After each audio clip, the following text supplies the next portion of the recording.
bekam ini yang paling apa ya? Yang paling bisa diatasi gitu. Apa sih Mas? Kalau ini kepala Mas, ini daerah sing paling sering pusing ini Mas.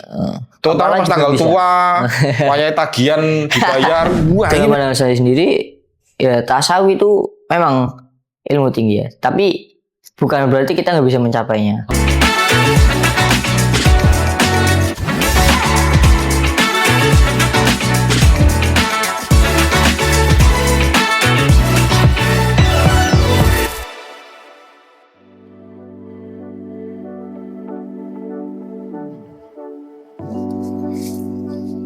Sobat kerja aneh-aneh, kali ini saya Lek Slam bersama Mas Fakih.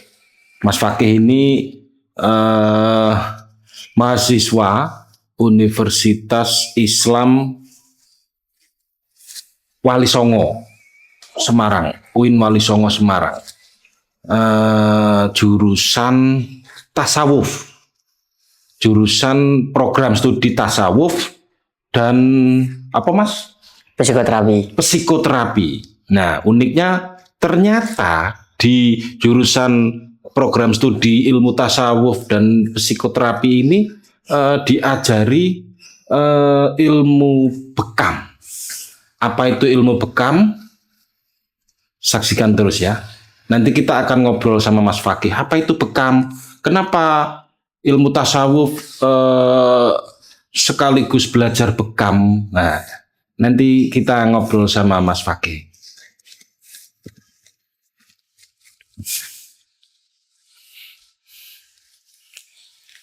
Mas Fakih sekarang sudah semester berapa Mas sampean Mas?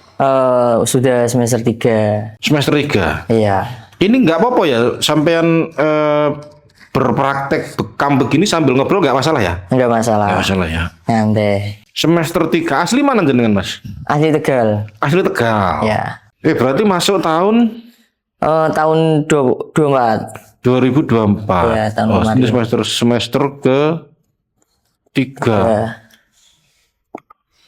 2002 jenengan masuk di program studi ilmu tasawuf dan psikoterapi. Ya. Itu karena memang kepingin masuk jurusan ini atau aduh orang untuk jurusan liyo gitu Mas? Karena keinginan sendiri sih. Berangkat dari lingkungan keluarga juga, background dari keluarga. Background apa Mas? Agamis, background yang agamis. Oh, background agamis. Berarti memang dengan kesadaran memilih jurusan tasawuf, ilmu tasawuf ya? Iya. Kalau ilmu jurusan program studi ilmu tasawuf itu memang selalu ada ininya, apa itu tadi ya? Terapi? Psikoterapi? Enggak mesti ada. Enggak mesti ada ya? Beberapa univ yang emang fokusnya itu di kajian tasawufnya. Oh iya Mas. Nek sebenarnya aku kan yo orang Islam tapi abangan aku Mas. Nek ilmu tasawuf itu sebenarnya mempelajari apa sih Mas? Yang dipelajari pada intinya adalah mengenal diri sendiri ya, untuk transenden. Ya, bisa kita lihat dari acuannya di hadis Nabi, man arafa nafsahu faqad arafa rabbahu. Jadi ya ilmu tentang kehidupan juga, bagaimana kita di kehidupan sehari-hari, itu juga ada poin-poin tasawufnya di dalamnya. Berarti mengenal diri sendiri sebagai makhluk Tuhan atau piye Mas? Ya, mengenal diri sendiri sebagai makhluk Tuhan. Berarti banyak mempelajari ini ya, apa koyo kontemplasi gitu toh berarti Mas? Ya. Bedane dengan sufi apa? Tasawuf, ilmu tasawuf itu. Orang yang menjalankan ilmu tasawuf itu disebutnya sufi. Sufi itu dari kata suf atau apa ya, kain yang terbuat dari bulu domba, yang itu ditandakan sebagai orang yang sederhana. Karena pada saat itu banyak orang yang melakukan praktik-praktik tasawuf seperti zuhud, kemudian waro, uzlah dan sebagainya. Jenengan satu angkatan ada berapa mahasiswa? Saat ini 36. Satu angkatan 36 mahasiswa. Ya. Itu program baru apa wis lama, Mas? Program studi ilmu tasawuf dan Psikoterapi itu psikoterapi. dari tahun 2000. Oh, dari tahun 2000 ya. Iya.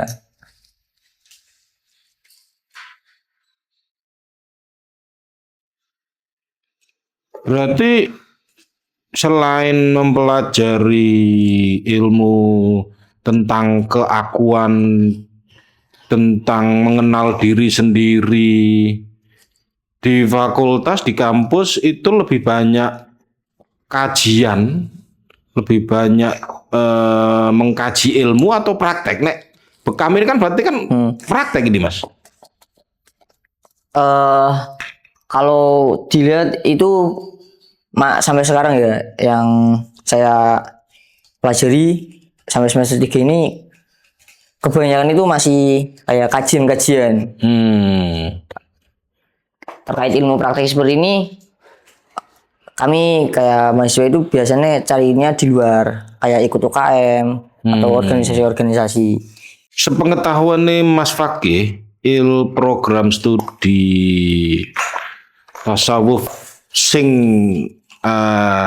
ada dibekali keahlian bekam ini di mana selain di UIN Wali Songo, Mas? Sebenarnya ada banyak ya, kayak di Pekalongan. Terus kami juga pernah studi banding di Tulungagung. Itu hampir sama. Ada terapi-terapi bekam seperti bekam, kemudian di tasawufnya ada terapi zikir, kemudian Terapi zikir. ya terapi zikir latoif, kemudian ada latihan tadi sufi yang dimana itu bisa membuat tenang katanya. Tari sufi ya. Jenengan nek misalnya menjelaskan ke tetangga atau ke teman Anda dulu atau ke orang tua gitu. Iya, Mas, kan kayak neng kampus sing dipelajari opo? Kok ono praktek bekam gitu kan mesti wong nek orang awam kan loh. Hari ini ilmu tasawuf kok malah bekam gitu. Ya itu mungkin karena apa ya? Banyak orang yang belum tahu apa itu psikoterapi khususnya di desa-desa ya. Ya kalau misalnya ditanya seperti itu ya jawab simpel-simpel aja gitu. Ya emang belajarnya di kampus seperti ini. Nah, enggak mendetail. Cuman kalau orang tua tak jelasin, ini belajarnya kenapa bisa belajar bekam karena ya emang di psikoterapinya itu diajarin ya. Kalau semester 3 ini emang lagi fokus sama ilmu kedokteran timur, ada akupuntur juga. Ya, tak jelasin gitu. Pirang SKS berarti Mas bekame Mas. Kalau bekam itu lewat organisasi belajarnya. Oh. Kalau yang sekarang ilmu kedokteran timur itu masuk ke mata kuliah. Itu nanti juga bakal ada kepelatihan dari dosen itu mengajukan kepelatihan akupuntur. Akupunktur ya. Ya. Nek bekame ono mata kuliah. Belum tahu ya. Karena masih semester 3 mungkin ada. Berarti ilmu bekame itu malah dapetnya dari organisasi ya. Itu ya. Kemahasiswaan. Tapi berarti nek mahasiswa apa tadi ilmu tasawuf dan psikoterapi yang dia tidak ikut organisasi kemahasiswaan, berarti dia nggak dapat ilmu bekam. Jadi sistemnya itu kayak kita membuka kepelatihan. Nah, terus barangkali ada yang minat, ya kita kan kayak mewadahi dari organisasi mewadahi untuk mahasiswa-mahasiswa yang ingin belajar terkait terapi-terapi. Selain bekam apa berarti di situ? Ada hipnoterapi, kemudian hipnoterapi. iya. Lebih banyak lah. totok wajah juga. Berarti yang ngasih pelatihan mahasiswa senior Ya ada senior atau mendatangkan pakar dari luar gitu. kalau dari kita itu mendatangkan karena mereka yang senior kita itu udah banyak yang jadi apa ya namanya training of trainer lah. Mahasiswa yang sudah mendapatkan pelatihan ini misalnya kayak Mas Fakih ini mendapatkan pelatihan bekam gitu. Terus ini difasilitasi untuk apa? Untuk praktek atau piye, Mas? Belum terfasilitasi. Cuman kayak ya kita masih belajar kayak gitu.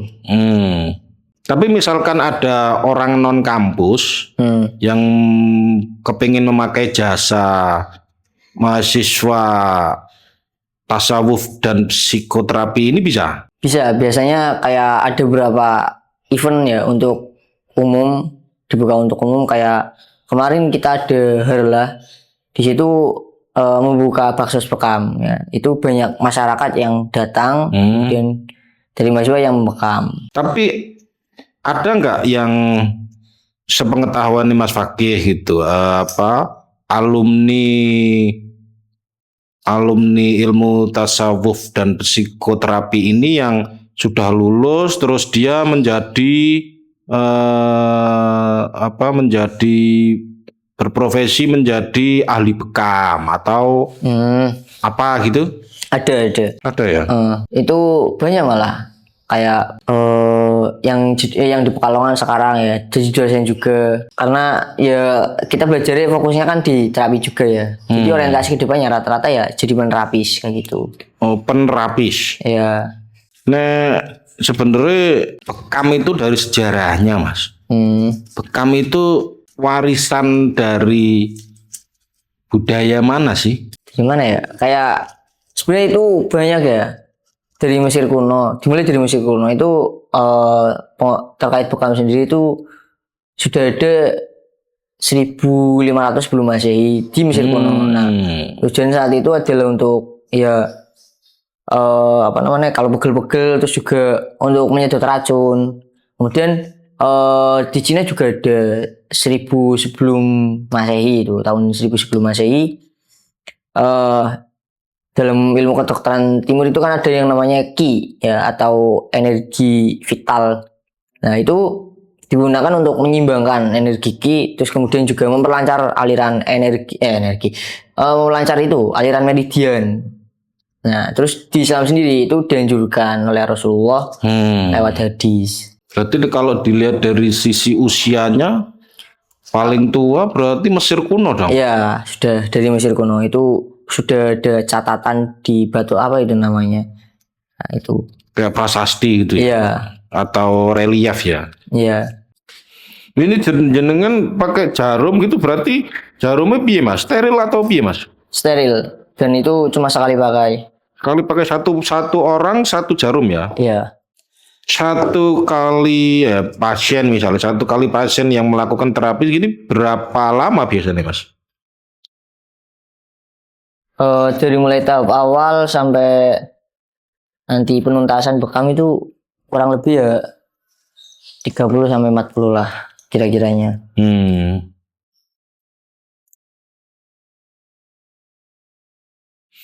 Karena jenengan mahasiswa gitu, kalau misalkan ada yang pakai jasa jenengan itu enggak pasang tarif atau piye Mas? Kalau terkait jasa ya itu biasanya kalau saya sendiri belum buka ya.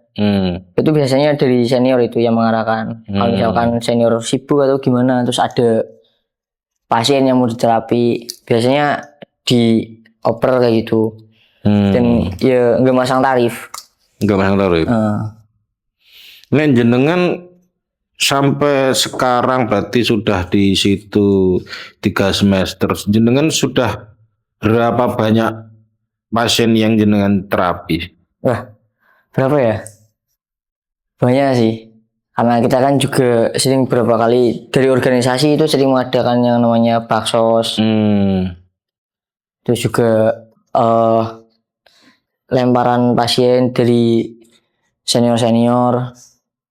Tapi mahasiswa yang ada misalnya seangkatan jenengan yang tadi yang 36 orang ya. Itu memang apakah semuanya bisa bekam atau enggak? Nah, enggak. Enggak ya? Karena keminatan orang-orang kan beda-beda. Ada yang minatnya di psikologinya, kemudian ada yang minat di terapinya, ada keminatan yang fokusnya itu di kajian-kajian tasawufnya. Itu masing-masing. Bekam ini yang paling apa ya? Yang paling bisa diatasi gitu. Apa sih Mas? Apakah pegel-pegel, apa kepala pusing atau apa? Ya itu bisa semua itu. Dari kepala pusing, pegel-pegel, nyeri otot juga. Yang dibekam itu biasanya daerah mana? Terkait titik-titik itu ada titik-titiknya sendiri ya. Titik utamanya itu di sini, di tengah. Oh, di punggung ya? Ya, ini 3 ini. Terus kalau yang lain itu menyesuaikan keluhan dari pasien itu seperti apa. Nah, kepala itu nggak boleh ya? Kepala bisa, cuman biasanya itu di botak dulu. Di apa? Di sini. Ya, di sini. Terus kalau misalkan ada juga ya yang di kepala ya? ada, terus kalau misalkan di leher itu di sini 2 itu pakainya cup yang kecil. Yang kecil. Ono pantangannya nggak sih Mas? Maksudnya orang yang nggak tidak boleh bekam gitu? Ada berapa orang yang punya penyakit itu kayak diabetes, kemudian orang yang apa namanya lagi darah rendah, kurang darah gitu ya. Terus HIV.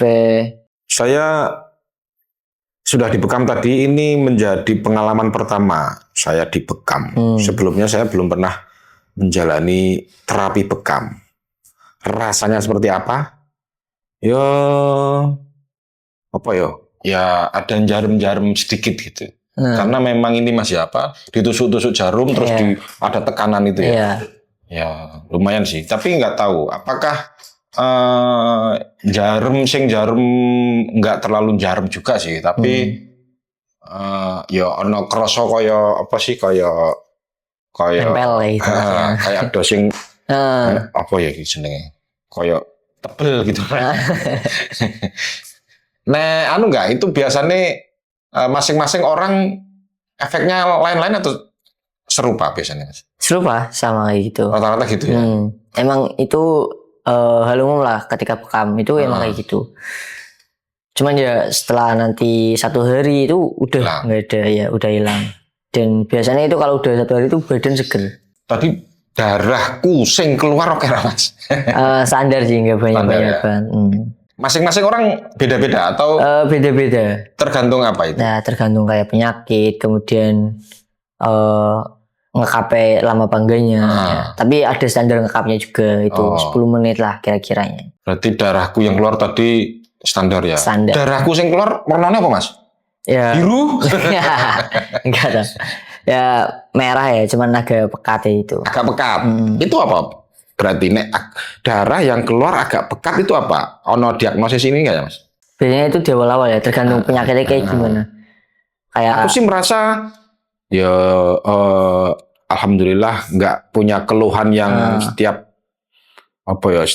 saat dirasakan secara periode gitu sih enggak sih Mas. Ya nek pusing-pusing wajar lah. Ya. Nek pas di duit mesti mumet Mas. Normal ya Bu ya? Normal.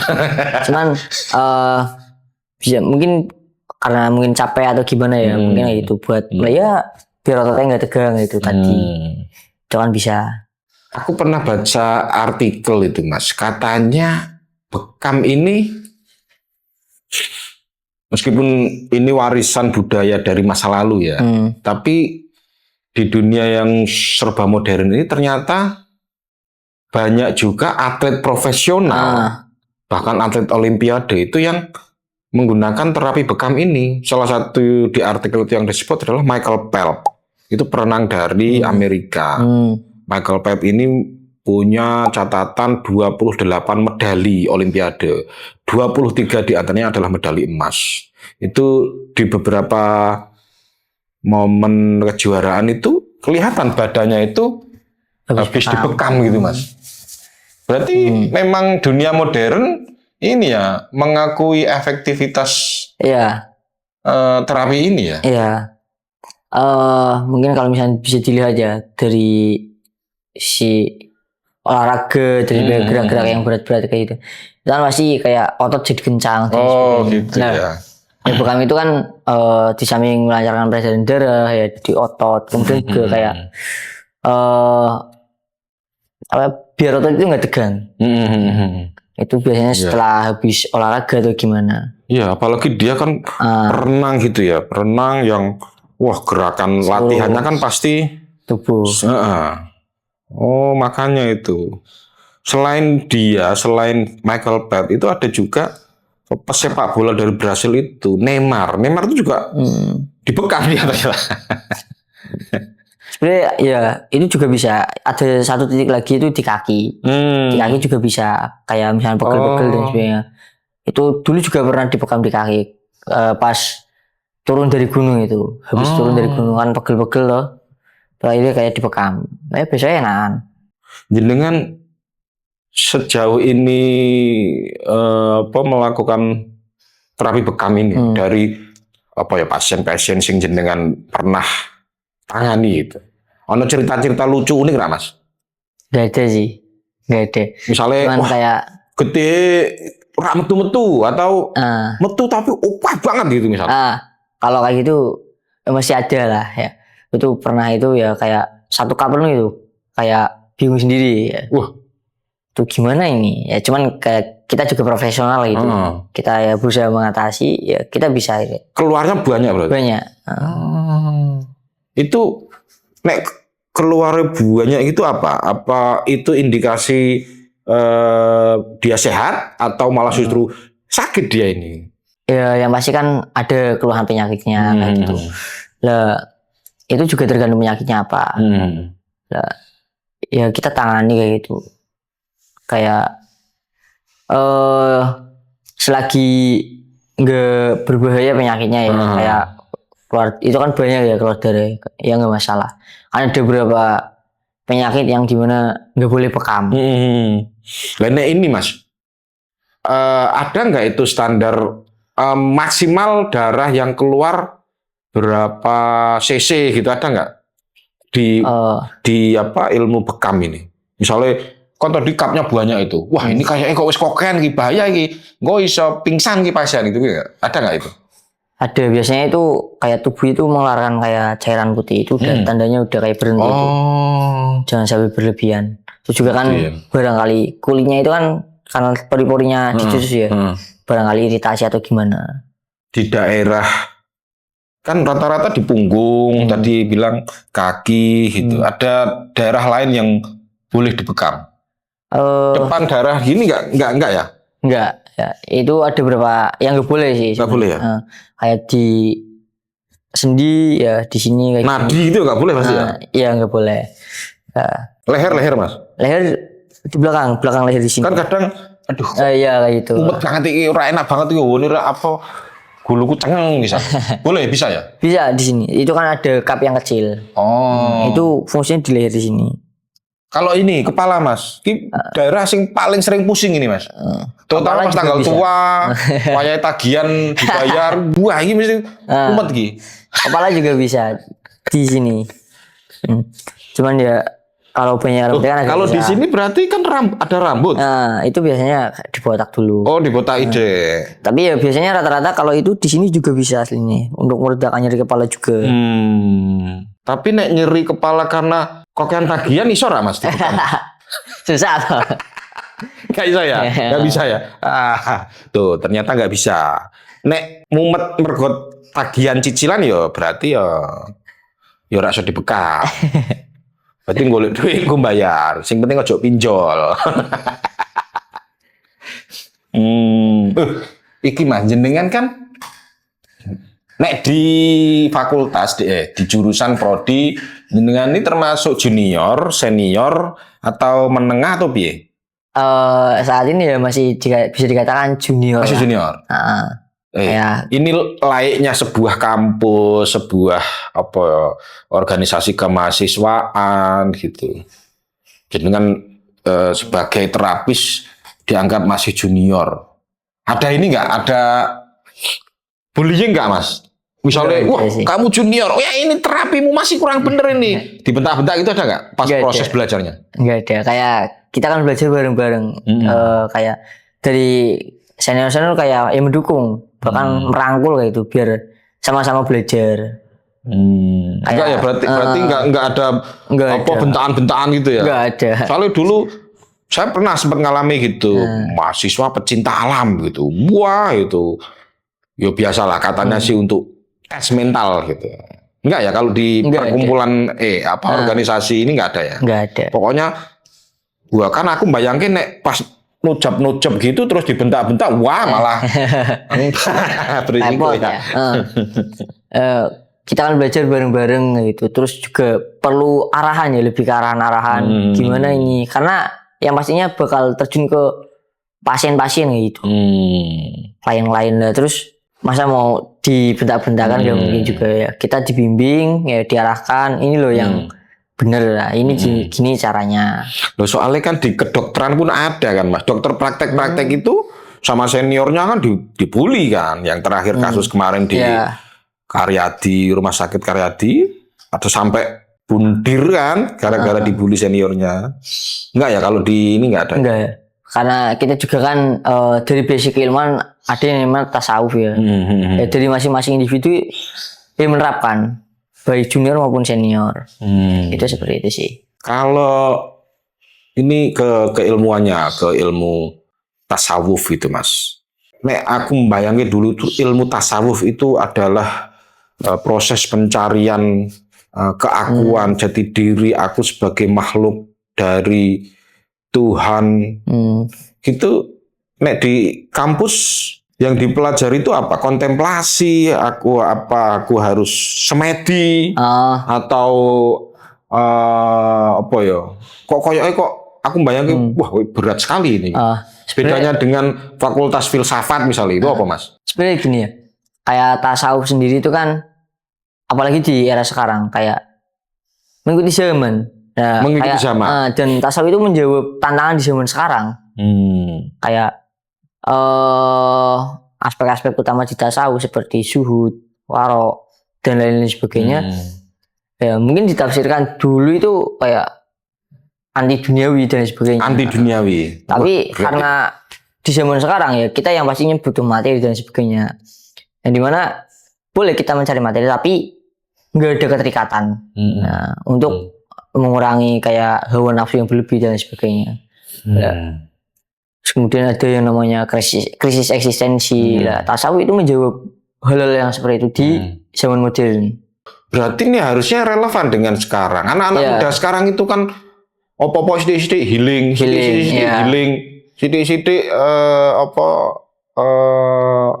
bingung dengan masa depan. Terus era sekarang dianggap era harta di atas cinta. Semuanya dinilai dengan materi. Gitu. Apakah masih relevan itu Mas? Apa ilmu tasawuf dengan era sekarang yang semuanya dinilai dengan materi?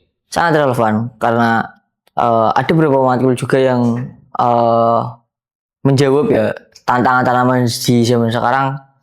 Yang di dalam itu sekarang ada tasawuf kontemporer, di mana pemikiran-pemikiran tasawuf bukan ulama-ulama yang meneruskan pemikiran ulama-ulama terdahulu di era sekarang. Itu menjawab tantangan-tantangan seperti ya, tadi materialis, kemudian hedonis dan sebagainya. Kemudian ada yang pasti kita nggak lepas yang namanya dunia digital ya. Itu ada yang namanya tasawuf transformasi digital. Nah itu juga menjawab tantangan kita di era digital sekarang. Pernah nggak jenengan gitu sebagai seorang mahasiswa tasawuf gitu, terus ada anggapan sumir dari masyarakat, ilmu tasawufku opo, ilmu yang nggak menginjak bumi, ilmu yang mengawang-awang gitu. Banyak ya, pasti banyak. Itu beberapa kali juga lihat ya di konten-konten itu banyak yang menjelaskan atau framing ya seperti itu. Kayak dalam pandangan saya sendiri ya tasawuf itu memang ilmu tinggi ya, tapi bukan berarti kita nggak bisa mencapainya. Ya.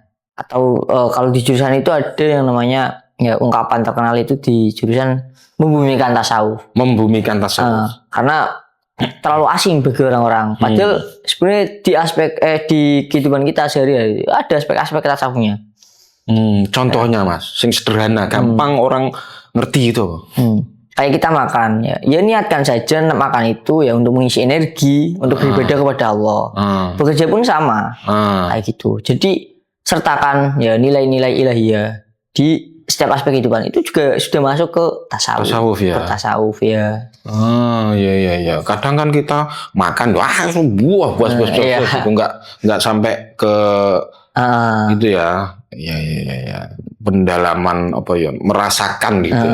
Nek jenengan sebagai mahasiswa tasawuf punya bayangan nggak nanti selesai pendidikan terus akan berkarir di bidang apa, itu sudah punya gambaran nggak Mas? Sampai sekarang belum ya, karena belum tahu juga. Karena kita akan SAG ya, jadi kalau misalnya dilihat dari prospek kerjanya itu agak kurang ya, paling di Kementerian Agama atau apa, dan itu ya nggak jauh-jauh lah di Kementerian Agama apa sih kayaknya. Soalnya kan ya nek jurusan arsitek itu jelas, jelas. Arsitek, kedokteran, teknik sipil, gitu, pertanian. Gitu. Nek ini kan jurusan ilmu tasawuf dan psikoterapi. Ya meskipun ketika kuliah itu bisa kemana-mana, nggak harus sesuai jurusannya gitu. Bahkan kita punya menteri keuangan itu bukan dari jurusan ekonomi. Gitu. Artinya memang bisa dengan memasrahkan itu ke Tuhan berarti ya. Saya mau jadi apa ya, pokoknya aku. Cuman ya ada bayangan, ada keinginan lah untuk lanjut S2. Tapi nggak ada bayangan keinginan untuk jadi terapis bekam. Nggak ada sih, nggak ada pandangan. Nggak ada. Cuman karena ya minat aja belajar bekam. Seneng untuk mengetahui ini ya. Dari sekarang jenengan ada di semester 3 di ilmu tasawuf, terus belajar bekam gitu, jenengan sudah menemukan ada benang merahnya nggak? Belajar tasawuf, belajar ilmu bekam, ono benang merahnya yang jenengan bisa dapat nggak itu? Ada sih, tapi ya kayak kita juga menjalankan tuntunan Rasulullah dan sebagainya, anjuran-anjuran Rasulullah. Itu jadi titik benang merah ya, sebagai kita juga cinta Nabi Muhammad ya, semua aspek ya, di semua aspek, salah satunya kesehatan ini ya, kita gunakan terapi-terapi bekam dan sebagainya. Nek kayak alat-alat yang Mas Fakih tadi pakai itu punya pribadi atau punya program studi mahasiswa atau perkumpulan? Ya, itu punya organisasi. Jadi organisasi juga menyediakan alat-alat bagi mereka yang ingin belajar. Jadi ya emang benar-benar diwadahi dari organisasi buat mereka yang ingin belajar. Itu alat itu memang ini ya, dijual bebas ya? Di toko online banyak, ataupun di toko offline juga banyak. Artinya maksudnya yang bukan dari kalangan ahli bekam pun bisa beli artinya gitu. Iya, bisa. Belinya di tempat umum, artinya nggak yang harus di toko kesehatan atau di toko keagamaan itu enggak ya? Enggak. Bisa didapatkan. Bisa didapat. Di program studinya Mas Fakih itu di organisasi kemahasiswaan program studi tasawuf dan psikoterapis ini ngasih ini nggak ngasih pemahaman atau pelatihan ke masyarakat umum soal ilmu tasawuf, soal psikoterapi, soal bekam, soal tadi ada ada akupunktur atau tusuk jarum itu ngasih juga nggak ke masyarakat umum? Kayak kita itu belum sampai ke ranah memberikan pelatihan dan sebagainya ke masyarakat umum. Kita masih fokusnya itu di jurusan ya, untuk mahasiswa sendiri. Kita terjunnya di masalah itu kayak baksos ya, bakti sosial, lebih ke baksos ya, kita terapi bekam untuk orang-orang. Berarti kan memberikan sosialisasi juga toh ke masyarakat umum ketika program studi ini ada bakti sosial, memberikan pelatihan, memberikan terapi bekam untuk masyarakat umum gitu berarti ya? Iya ada. Itu biasanya biasanya kayak kita kerjasama sama instansi terkait buat bekam. tadi balik ke ilmu tasawuf ini, di era sekarang yang ya seperti ini, semuanya serba instan, serba digital gitu. Dengan sebagai mahasiswa ilmu tasawuf dan psikoterapi, punya pesan khusus nggak untuk anak-anak muda zaman sekarang yang menyukai hal-hal instan, menyukai hal-hal yang di permukaan? Kenali aja sih, lebih kenali atau menyelam ke dalam diri sendiri. Hal instan itu perlu nggak sebenarnya untuk diri kita? Pahami dulu diri kita ya, untuk mengetahui hal-hal di luar kita. Sebenarnya butuh apa enggak ya, berguna apa enggak untuk diri kita. Gitu sih. Ya, terima kasih. Itu tadi obrolan saya dengan Mas Fakih, mahasiswa dari program studi ilmu tasawuf dan psikoterapi. Menarik ya, ternyata di ilmu tasawuf dipelajari juga ilmu bekam. Dan apakah Mas Fakih ini akan menjadi malah bulat. Closing lagi. 3, 2, 1, closing. Nah, itu tadi obrolan saya dengan Mas Fakih, mahasiswa program studi ilmu tasawuf dan psikoterapi UIN Wali Songo Semarang. Menarik ya, ternyata di ilmu tasawuf yang berhubungan dengan mempelajari hal-hal berkenaan dengan Tuhan dan diri kita, ternyata ada mempelajari juga ilmu bekam. Terima kasih. Itu tadi Kerjo Aneh-Aneh edisi kali ini. Nantikan edisi Kerjo Aneh-Aneh berikutnya. Terima kasih. Makasih ya Mas. Oke.